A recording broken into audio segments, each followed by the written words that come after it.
vamos a seguir en esta línea y vamos a conversar con Dante Mirra, abogado constitucionalista, a quien le agradecemos mucho y le damos la bienvenida a este espacio. Dante, ¿qué tal? ¿Cómo está?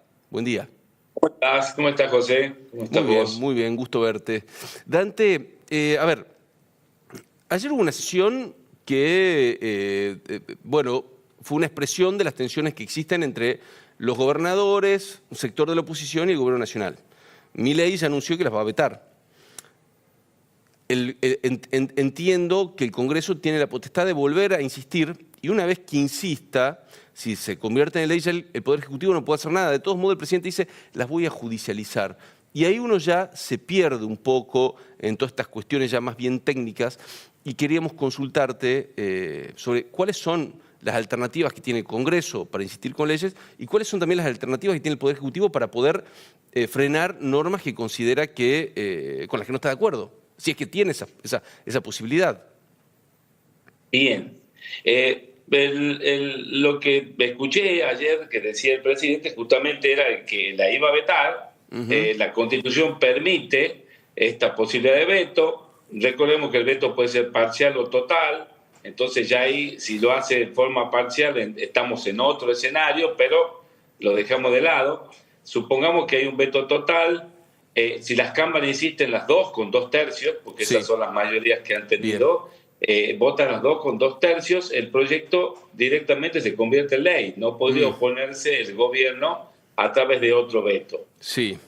Lo que dijo el presidente sobre la posibilidad de ir a la justicia tiene la relatividad propia de estos casos que son algunas veces considerados cuestiones políticas no justiciables. ¿A qué me refiero esto?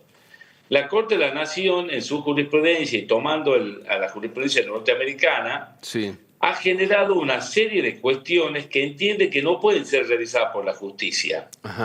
Son justamente las llamadas cuestiones políticas no judiciables, donde por un principio en general de división de poderes, la Corte se retrae, el Poder Judicial se retrae a sí mismo y evita ingresar a cuestiones que podrían generar una ruptura en la división de poderes que establece la Constitución. Generalmente son cuestiones relativas a la oportunidad, mérito, conveniencia de decisiones que toman otros poderes. En Argentina hay muchos casos que son reiterados en los que la Corte no quiere intervenir, decide no intervenir, por ejemplo, en la decisión de la intervención federal, de un estado de sitio y demás. Hasta ahí estamos en las cuestiones políticas no justiciables. Con respecto al procedimiento de sanción de las leyes, la Corte ha ingresado algunas veces. En la primera época la Corte dijo que eran cuestiones políticas no justiciables y no ingresó. Estamos hablando de un caso Cuyen con Llerena de hace más de 120 años. Luego, en un caso de la década del 60, Soria de Guerrero, la Corte dijo que era cuestión política no justiciable lo relativo a la reforma constitucional y al trámite de sanción de leyes, salvo que no cumpla con los requisitos mínimos e indispensables que hagan que una ley sea tal. Es decir, deja una ventana. Luego de ahí hubo otros casos donde sí intervino. Y a ver, busquemos un caso que tenga que ver con esto de la aplicación del reglamento, porque en definitiva se atacaría por una aplicación del reglamento supuestamente. No podría atacarse de ninguna manera una ley porque se está en desacuerdo. Ahí la Corte sí le va a decir, mire, esto es una cuestión no justiciable porque es ajena al Poder Judicial. Ahora bien, si se ha violado el reglamento, podría la Corte intervenir, si lo decide así. Por ejemplo, hay un caso Binotti del 2007, donde por un ascenso militar se había violentado el reglamento y la Corte intervino y declaró nula esa decisión. O sea que ya entró en caso de análisis del reglamento, pero no lo hace abiertamente porque limita su actuación justamente por esta cuestión de prudencia de no invadir otros poderes. El caso más reciente que tenemos con respecto al reglamento dictado por la Corte de la Nación es un caso llamado Fernández de Kirchner Cristina, donde en oportunidad de trabajarse en la época de la pandemia, La Cámara de Diputados de la Nación había comenzado a actuar en forma virtual. Sí, recuerdo. Y el Senado quería hacer lo mismo, nada más que la vicepresidenta de la Nación y presidente del Senado en ese entonces planteó una acción meramente declarativa, que es una acción que tiene a dilucidar cuando hay algo, una interpretación constitucional, una duda constitucional sobre la interpretación de una norma, y presentó ante la Corte esta acción. Sí. La Corte, que tenía estos integrantes, pero estaba también Maqueda, le dio como una interesante, como una lección de derecho constitucional, porque así está escrito un poco. Recordemos que la Corte actualmente tiene 2 constitucionalistas, que no es muy común, y explicó esto de la división de poderes. Dijo en el fondo, ¿qué es lo que le dijo? Mire, señora vicepresidenta, usted tiene toda la facultad como presidente del Senado de interpretar el reglamento, que lógicamente no hablaba de sesiones fuera del recinto, claro.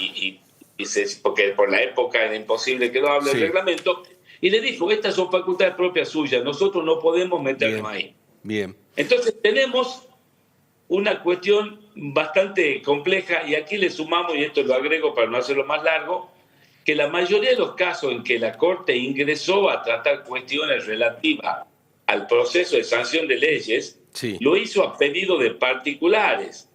Pero en este caso sería más complejo, porque sería un conflicto entre 2 órganos del poder, ¿no? Claro, por supuesto, por supuesto.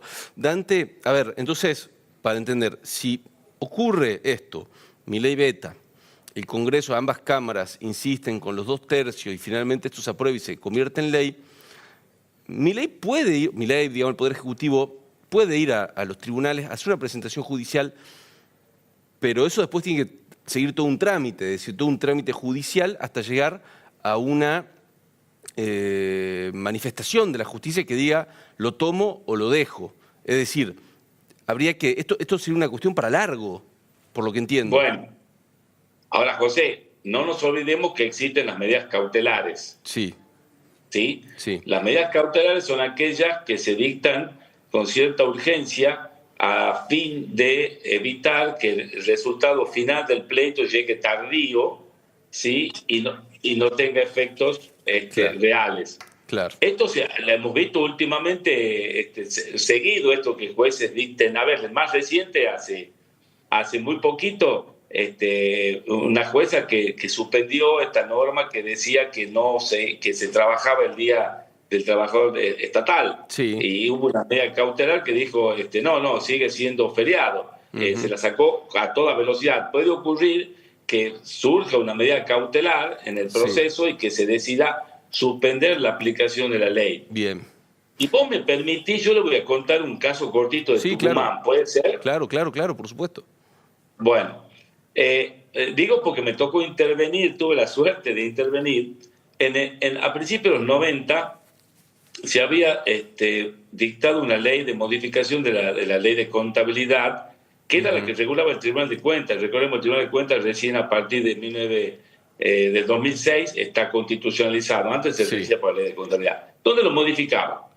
El Poder Ejecutivo lo vetó. La Constitución del 90 de Tucumán decía que si se vetaba no se podía tratar ese año, pero al año siguiente, si insistían, se sancionaba, aunque quiera oponerse, el Ejecutivo. Sí. Esto ocurrió, y a los séptimo día de que corrían los 10 días para que se produzca esa sanción, llamémosle tácita, el Poder Ejecutivo planteó la nulidad de esta ley ante la Corte Suprema.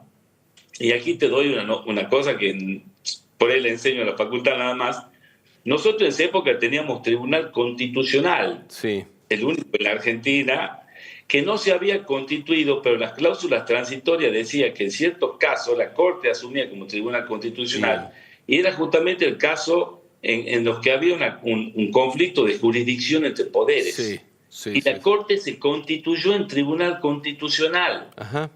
Me tocó actuar por la legislatura, nos contrataron varios de la carta dirigidos por el doctor Garzón y acompañados Sí. con Oscar Flores, colega, Sí. amigo, Sí. y actuamos en ese juicio. Ajá. Entonces, yo escuché ayer algunos constituyentes que decían que no se podía, el Ejecutivo no podía demandar al Legislativo o algo así, y en este caso se llamaba el juicio Poder Ejecutivo sobre nulidad. Ah, bueno, Pero que... lo citaron como demandado al Poder Legislativo y actuamos nosotros. Claro, claro, claro, O claro. sea, que Tucumán siempre fue avanzado en estas cuestiones de legitimación activa, Sí. es decir, de posibilidad que los poderes se demanden entre sí. Sí. Así que no estaría, digamos, la Corte en disonancia si aceptara que un poder puede demandar a otro, ¿no? Claro, Hay claro, constitucionalistas que ayer dijeron públicamente en televisión que esto era imposible. Mm. Yo creo que con la ampliación de la legitimación activa que hay ahora para plantear, con las acciones colectivas, acciones de clase y demás, esto no sería imposible. Dante, muchísimas gracias por ayudarnos a entender algo tan complejo y al mismo tiempo que de algún modo inquieta, ¿no? Porque cuando uno ve estas tensiones, no puede menos que prestarles atención. Te mando un gran abrazo y que tengas un gran fin de semana. Muchas gracias, igualmente José, para todos ustedes. Bueno, muy bien, nosotros vamos a seguir en la línea política, pero vamos a cambiar de tema, nos quedamos acá en Tucumán y nos vamos a Tafí Viejo. Allí está Matías Aguad. Matías. ¿Qué tal, José?